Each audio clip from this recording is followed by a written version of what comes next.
Ginny's determined to make her marriage to you work, and I have to respect that. You expect me to believe that? That's right, I do. I want to ask one thing. You have no right to ask anything of me. I'm asking you to believe that Ginny really wants to stay with you, Barrett. She doesn't want to leave you. Now, if you don't believe that, you don't have a chance in hell of making her happy. I don't need any lectures from you. I'm not lecturing. That's how it sounded. I'm telling you the truth. You're not telling me anything, Connor. Go back to World Oil and tend to your own business. No, you have to understand what happened between me and Ginny. Now, she thought you were dead. So she had to get on with her life, and that happened to include falling in love.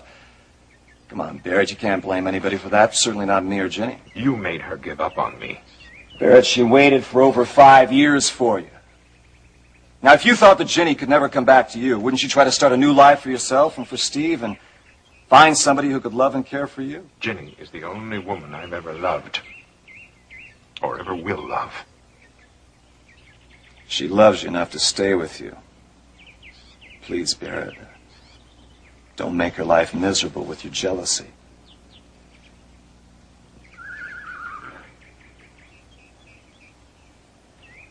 Have you finished?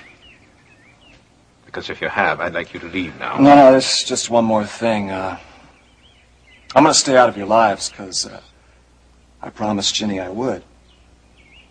But I'm only going to keep that promise just as long as you make her happy. Now, if you can't, I'm going to do everything in my power to take her away from you.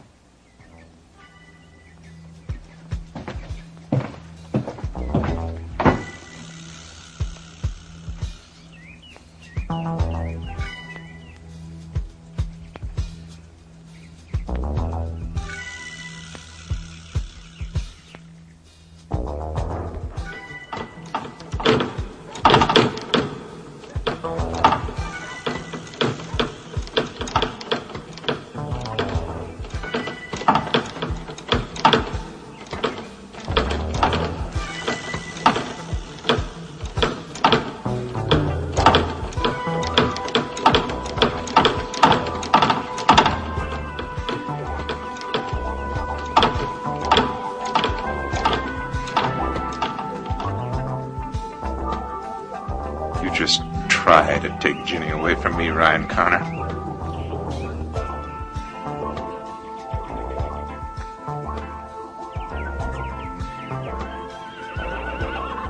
I thought Dad was going to be gone 2 more days. Well, he finished with his business early and he decided to come home. Steve, come and sit down over here with me. I want to talk to you. Come on, honey.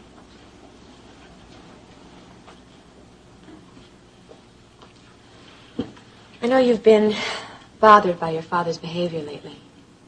But we talked everything over, and I think it's going to be much better now. You were in love with Mr. Connor, weren't you? Yes. I was going to marry Ryan because I thought your father was dead. But then your dad came home, so my first obligation is to him. Do you love Dad? I loved him for 12 years. That's a long time. Now he's going through a very rough period, and it's up to us to help him through it. I don't think I can help him if he keeps snapping at me. I don't think that's going to happen anymore. Give him another chance, okay? Things were going just great when he wasn't here, until you got locked in the storm cellar. Things will be great again. I promise. Hello, Steve. Hello, Dad. I have got a surprise for you. What? Aren't you going to ask me what it is? Yeah. I bought you a horse. That's great, Dad. Thanks. I got some heifers, too. Maybe they can be friends with Morning Glory. Oh, that'd be wonderful, huh? You know, I think I'm going to check up on Max. All right, honey, but don't be gone too long, all right?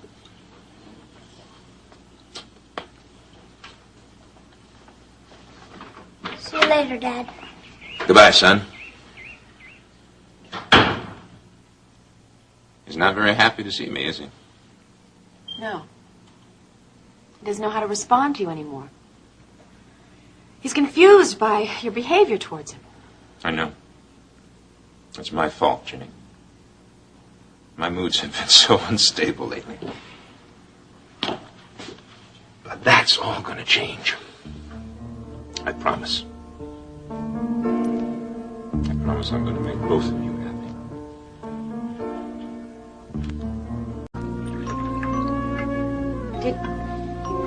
Did you and Ryan argue? No. And once I got over the shock of seeing him here, I came to my senses. I realized that if he could have been helpful in locating you, then he should have been called.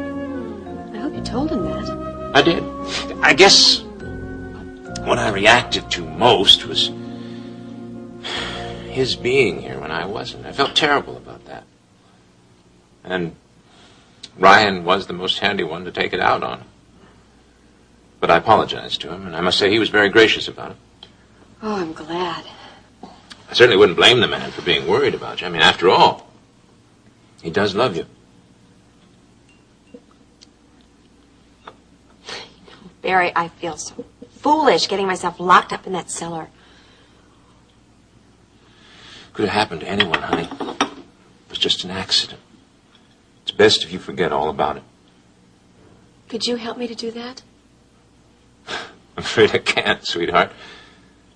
If I could, I'd be in much better shape myself. But Barrett, you were locked up for 5 years. I don't know how you stood it. After 5 hours, it doesn't make much difference, does it? No. I won't leave you alone again. Certainly not until after our baby is born. And I'm going to do my best to help you forget this terrible experience you've had.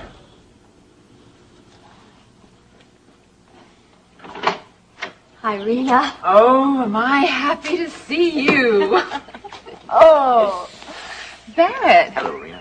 I thought you wouldn't be home for a couple of days. Well, I was able to get my business out of the way sooner than I thought I would, and I'm glad I did. Yeah, that was quite an experience Jenny went through, wasn't it? How you feeling? I'm fine now, thanks. Well, you must be worn out. I think I'll go and... No, please, I'd rather visit with you. Where's Grandma, do you know? I just ran into her outside. She was picking flowers in the side yard. I haven't seen her since I got back, so I better pay my respects. If you'll excuse me. Kate says you were quite a help, especially with Steve. I don't know how I'd ever thank you for that, Rena. Don't try. We were happy to do what we could. Max told me that Steve and Ryan found you. Yes.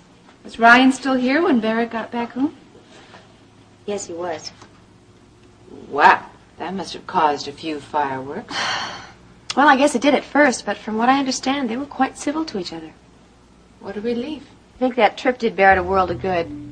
He's the man I married 10 years ago. And I think the man who came back from Cambodia is gone forever.